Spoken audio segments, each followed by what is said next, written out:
Sage Forsaken here, and today we're looking at the final faction again. This is our Kharn General Diabol. So basically, he is the leader of the Kharn. At least he answers to the Queen, I'm sure. But as far as on the field, he is their General Diabol. You can see here the card art on the back. And, of course, in this series, we've already reviewed Churro, Scope, Torn, Amari, Riptide. We're going to get to P30. I now have the P131, Diabol, Creptus, and I do have right here a whole case of the crawlers and stuff. So I can't wait to be able to crack that open. Box is not even open yet. But I wanted to go ahead and get you a review of General Diabol. So I'm going to go ahead and crack this open. Let me go ahead and pause the video here. Okay, so Diabol is pretty imposing if you look at him next to other Final Faction figures. You know, obviously it would be awesome if he was even bigger. But you can see scaled next to other figures from the core and from other toy lines here that he's a pretty chunky figure. Obviously, a 4-inch figure would be like he stands even over this Fortnite figure's head if you put his feet at the same level as far as height. And he's definitely a lot wider, bigger. Like his whole body about covers that Fortnite figure. So as far as that goes, it's not a matter of not making him a big, chunky figure. So that's definitely good. He does not come with any weapons or accessories, but of course at this point you probably have bought a bunch of Kharn weapons and accessories for him to be using. He does have his own accessory pack. Some people have already found. I have not found it yet. That will be a future review, I assure you. There is, of course, some people. So, like this figure, I don't know if you can tell from the lighting. This bubblegum pink color he has on the back is slightly different than the head and slightly different than the front. And that's partly because they did this wash on the front. So it may not really be that different on the front. It just looks a lot different. The wash does help bring out some of the detail in the sculpt. Obviously, some people have been painting these and making some really awesome figures. Even just repainting this guy really opens up some categories of play. So you can see all the different sculpt he has here. He does have a peg hole on his arms. His arms do spin all the way around like all the other Final Faction figures. His legs are pretty impeded on the way forward. He can lean way back. In fact, I've seen custom where somebody used his base body leaning backwards for a 4-legged creature. Obviously, they didn't use his arms, but like basically they used another leg similar to this, and then they used another figure to be the torso or head to that.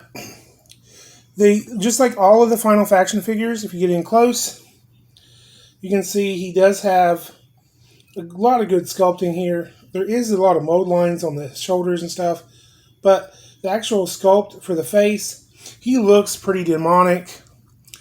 Monster. You know, you could use this in a lot of different toy lines. Ask an alien for your good guys to fight. Interestingly about most of the Kharn figures, they do have kind of like a face shape in the torso too.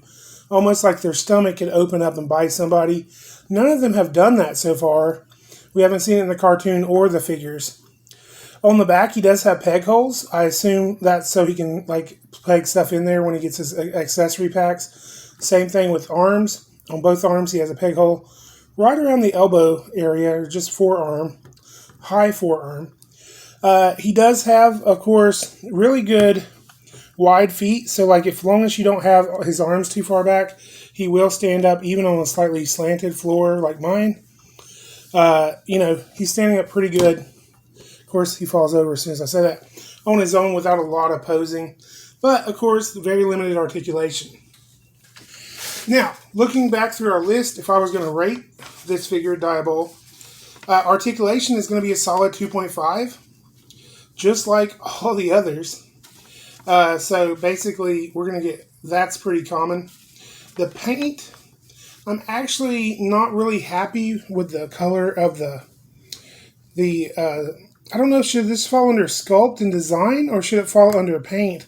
The color of the plastic they use for the chest piece, I would have much rather they use the same red for the whole body.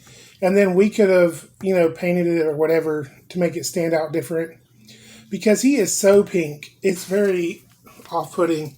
He looks like somebody, did chew up some bubble gum and sculpt a figure out of it. So, obviously, like I said, some great sculpt paint jobs have improved this, but I'm going to give this paint job, out of 5, they do have at least paint all the way around the arms here. No paint on the back, paint only on the front. So out of 5, I'm giving this a 2. Not very good paint job. Obviously, the paint is really shiny plastic, which is fine because these are kind of alien creatures. They probably could look wet and be okay. That's fine. It even kind of looks like how they look on the cartoon. They got that glossy look. Cool factor, I'm going to give this guy easily, as far as the cool factor, look at these spikes on his shoulder. He's got shoulder armor. He's got armor plates. He's got spikes all over his body. I'm going to give this guy a 4.75. 4.75 cool factor is going to basically put him over the top as far as cool factor. As far as articulation, I gave him 2.5. Paint, only a 2. Sculpt and design, also really good sculpt. So definitely going to give this 3.5. I feel like with the design and stuff, that the design itself is actually more than that, better than that. But based on the limited articulation of the figure, it does kind of hamper what you can do with it. So it's kind of hard. I can't put him standing on top of another. He can't really sit with his foot on top of an enemy and stuff like that. So that's the only limiting factor there. But the sculpt and design, I'm going to bump it up to 3.5. So cool factor, like I said, 4.75. Sculpt and design, 3.5. Paint, 2. Articulation, 2.5. So that's where I'm at. These are only 5 points of articulation. The head does turn side to side. The arms do swivel all the way around. And as I said, the legs will go back a lot. Way back, like he's going to kick a football. However, Lucy just pulls that football right from under his legs all the time. And he never actually connects with a kick because it doesn't go far enough forward unless you bend the other leg back. So, this has been my review of Diabol, joining our final faction lineup here. I will be probably repainting one of these myself, so look forward to that in some future thing. And of course, I don't know what I'll do as far as customizing it. He's just such a cool figure on his own. I really don't know what I would do besides painting it to customize it, because you need a big chunky figure to fight your guys. You need a big bad guy. And that's one thing I always liked about Serpentor versus Cobra Commander. Serpentor felt like he could actually do some damage to some Joes, whereas Cobra Commander did not feel like he'd ever hurt anybody. Same thing with Destro. And I know I'm bringing up G.I. Joe, but that's my main toy line. Skeletor.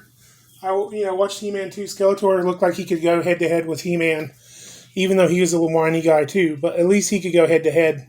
Whereas, in other toy lines, sometimes the leader of the bad guys is kind of like a mastermind type character who doesn't really stand out that much himself. So, thanks for liking, commenting, and subscribing. And as always, pour on the plastic.